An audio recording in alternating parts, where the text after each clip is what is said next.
So welcome students, सत श्री अकाल। आज के लेक्चर में पढ़ेंगे हम potential energy stored in the spring. Potential energy stored in the spring के बाद हम पढ़ेंगे वर्क एनर्जी थ्योरम। ये अच्छा कॉन्सेप्ट है, कॉन्सेप्ट सभी अच्छे होते हैं, दिस इज इंपॉर्टेंट कॉन्सेप्ट। देखो यहाँ पे इस डायग्राम को मैं थोड़ा बड़ा कर देता हूँ। Let me explain what is situation here. क्या पढ़ने वाले हैं, देखो यहाँ पे एक डब्बा दिख रहा है, एक ब्लॉक, यहाँ पे एक स्प्रिंग अटैच है। ये फ्रिक्शनलेस सरफेस पे रखा है, स्मूथ सरफेस है। बाद में जाके हम फ्रिक्शन वाले सरफेस की भी हैंडलिंग कर लेंगे, ठीक है। यहाँ पे ये ब्लॉक आराम से रखा है, आराम से रखा है मतलब ये नेचुरल सिचुएशन में है। ये स्प्रिंग की ओरिजिनल लेंथ है, ये मास एम इसका है। हम इसको खींचेंगे, इसको अगर मैं डी डिस्टेंस से खींचता हूँ तो स्प्रिंग क्या हो रही है, स्प्रिंग क्या हो रही है, इलोंगेट हो रही है। अगर फर्स्ट सिचुएशन से इसको हम अंदर की तरफ दबाते तो स्प्रिंग क्या होगी, स्प्रिंग हो जाएगी कंप्रेस। तो स्प्रिंग इलोंगेट होगी जब खींचोगे, और स्प्रिंग कंप्रेस होगी जब उसको तुम एक्सटर्नल फोर्स से पुश करोगे, ठीक है। अभी ये देखो, जब हमने इस स्प्रिंग को खींचा और ये स्टेट में इसको छोड़ दिया, हाथ निकाल दिया इससे, तो ये वापस अपने ओरिजिनल पोजीशन में आ जाएगी, ये अपने ओरिजिनल पोजीशन में आ जाएगी। ऐसा क्या है स्प्रिंग के अंदर कि अपने आप स्प्रिंग यहाँ पे आ जाती है, वो फंडा हम देखेंगे। That is the potential energy stored in the spring. Because of potential energy stored in the spring, spring वापस अपनी पोजीशन ले सकती है। या यहाँ पे भी तुम सोच सकते हो, स्प्रिंग को तुम लोगों ने कंप्रेस किया, तुम लोगों ने मतलब एक्सटर्नल फोर्स लगा के इसको हमने कंप्रेस किया, और कंप्रेस करते हुए सडनली हाथ वहाँ से निकाल दिया। तो हमने जैसे स्प्रिंग को कंप्रेस किया, स्प्रिंग के अंदर पोटेंशियल एनर्जी स्टोर होती गई होती गई होती गई, और जैसे ही हमने हाथ निकाल दिया, यहाँ से स्प्रिंग की पोटेंशियल एनर्जी कन्वर्ट हो गई काइनेटिक एनर्जी में, और स्प्रिंग कंप्रेशन स्टेट से वापस नॉर्मल स्टेट में आ गई। इसी को हम साधारण भाषा में और मैथमेटिक्स के टर्म में पढ़ने की अभी कोशिश करते हैं। So force of an ideal spring, ये कंजर्वेटिव नेचर का होता है। मतलब जो स्प्रिंग फोर्स लगाती है ना, वो कौन सा टाइप का फोर्स है, कंजर्वेटिव फोर्स, क्योंकि यहाँ पे कोई लॉस नहीं होगा।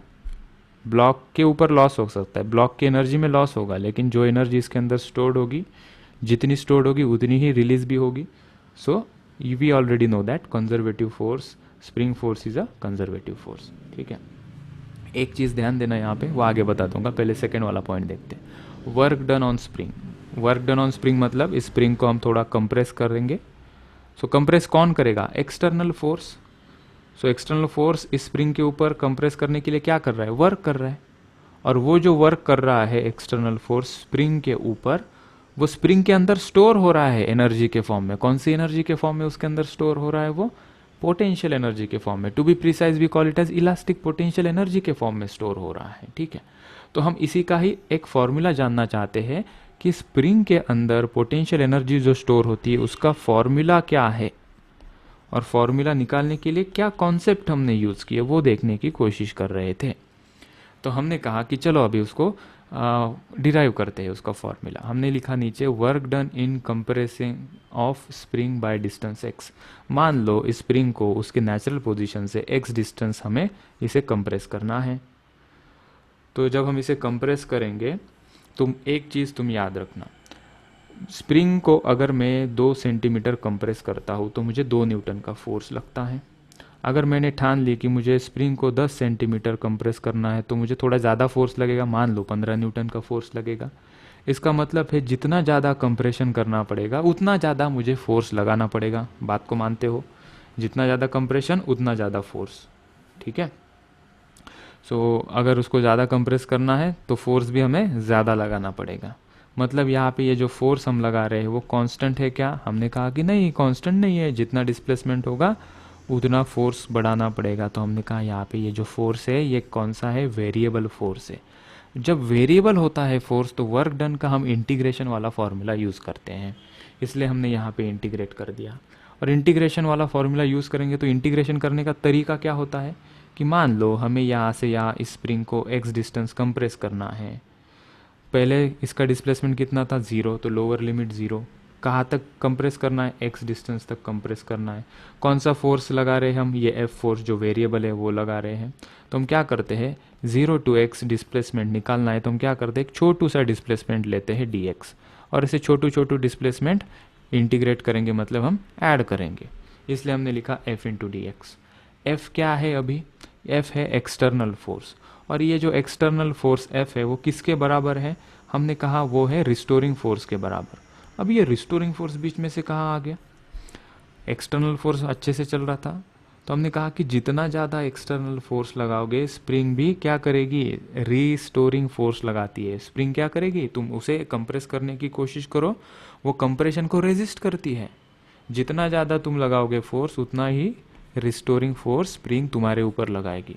तो हमने कहा कि एक्सटर्नल फोर्स की वैल्यू कितनी, तो हमने कहा रिस्टोरिंग फोर्स की जितनी। और restoring force Newton laws of motion में हमने देखा था, restoring force is directly proportional to x, restoring force is equals to फिर हम कहेंगे माइनस के एक्स। ये फॉर्मूला हमने देखा था। माइनस क्या इंडिकेट कर रहा था, it is in the opposite direction to the applied force. Restoring force is always in the opposite to the direction of applied force. मतलब जब हम तुम इसको इलोंगेट करोगे तो रिस्टोरिंग फोर्स कहाँ लगेगा, अंदर की तरफ। ये एक्सटर्नल फोर्स, ये रिस्टोरिंग फोर्स, दोनों हमेशा क्या रहेंगे, इक्वल रहेंगे, एक किसी लिमिट तक। ठीक है, तो हमने कहा कि इस एफ को ना हम अभी लिख देंगे के एक्स। ठीक है, डायरेक्शन वाइज लिखोगे तो माइनस साइन लिख देंगे, वो बात अलग, लेकिन हम यहाँ पे सिर्फ उसका मैग्नीट्यूड फाइंड आउट कर रहे हैं। सो एफ को लिख दिया बेटा मैंने के एक्स, के को मैंने बाहर लिख दिया क्योंकि वो कांस्टेंट है। जब कभी कांस्टेंट किसी वेरिएबल के साथ मल्टीप्लिकेशन में आता है तो उसको हम सेपरेटली लिख देते हैं, उसको इंटीग्रेट करने की ज़रूरत नहीं, तुम बाहर रुको।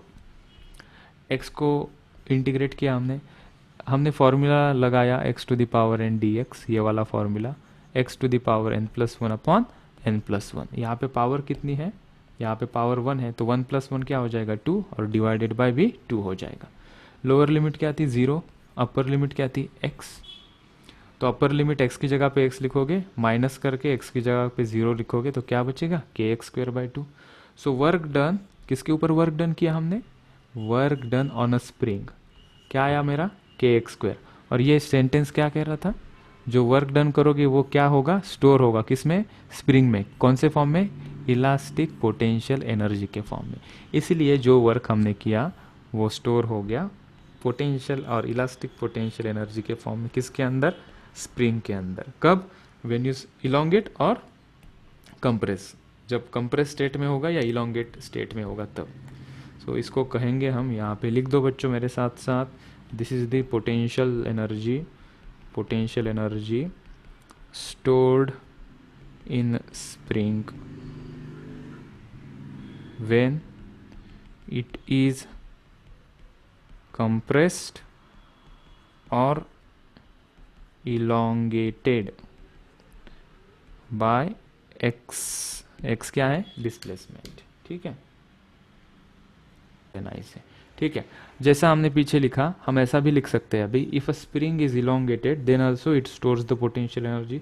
स्प्रिंग को खींचोगे या कंप्रेस करोगे तो दोनों सेम सिचुएशन में पोटेंशियल एनर्जी उसके अंदर स्टोर हो जाएगी। ठीक है, और ये सभी डिस्टेंसेस हम कहाँ से मेजर करेंगे, उसकी नेचुरल पोजीशन से। नेचुरल पोजीशन मतलब ये ना कंप्रेस थी ना इलोंगेट थी। कंप्रेस करोगे तो डिस्प्लेसमेंट यहाँ होगा, इलोंगेट करोगे तो डिस्प्लेसमेंट यहाँ होगा।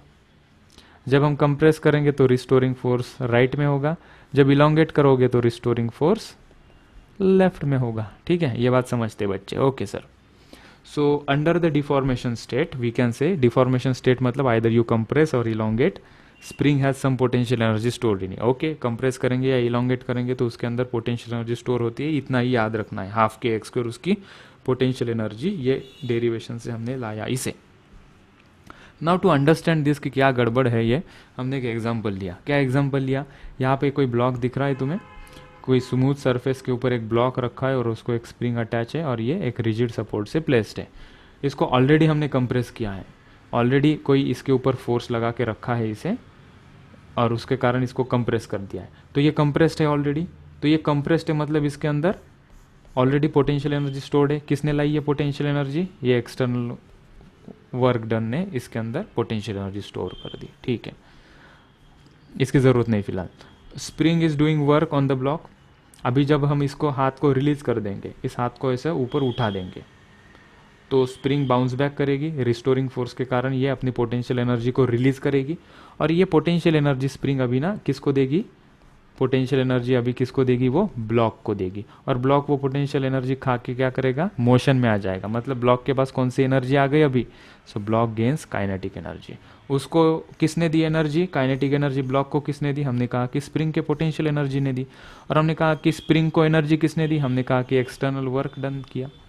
अब ये मत पूछना कि इस एक्सटर्नल एजेंट को वर्क किसने दी, उसके माँ ने उसको खाना खिलाया होगा तो उसको एनर्जी आई होगी, ठीक है, right. So half K X square is the potential energy is getting released from the spring, और वो किसको ट्रांसफर हो गई, ब्लॉक को। कौन से फॉर्म में, काइनेटिक एनर्जी के फॉर्म में। So we have written half K X square is equals to half M V square. यहाँ से हाफ और हाफ कट जाएगा तो वेलोसिटी यहाँ पे मिलेगी हमको अंडर रूट के बाई एम इंटू एक्स, ठीक है। तो ये फाइनल पोटेंशियल एनर्जी जो जीरो लिखा है, मतलब क्या है, जब पूरी की पूरी एनर्जी खत्म कर देगा स्प्रिंग, पूरी की पूरी एनर्जी वो ब्लॉक को दे देगा, तो उसके पास कितनी पोटेंशियल एनर्जी बचेगी, जीरो। तो जब ये स्टेट में आ जाएगा अपने नेचुरल स्टेट में, उसके पास कोई भी पोटेंशियल एनर्जी नहीं होगी। अब सवाल आता है कि सर ये हमेशा हम कर सकते हैं क्या ये फॉर्मूला, मैं कहूँगा नहीं। यहाँ पे सरफेस स्मूथ था, कोई डिसिपेटिंग एनर्जी नहीं थी, मतलब यहाँ पे अगर मैं कहूँगा कि कोएफिशिएंट ऑफ फ्रिक्शन म्यू है, मतलब फ्रिक्शन फोर्स है, तो ये फॉर्मूला वैलिड होगा क्या, नहीं होगा। वो उसको कैसे डील करेंगे वो हम आगे चल के देखेंगे।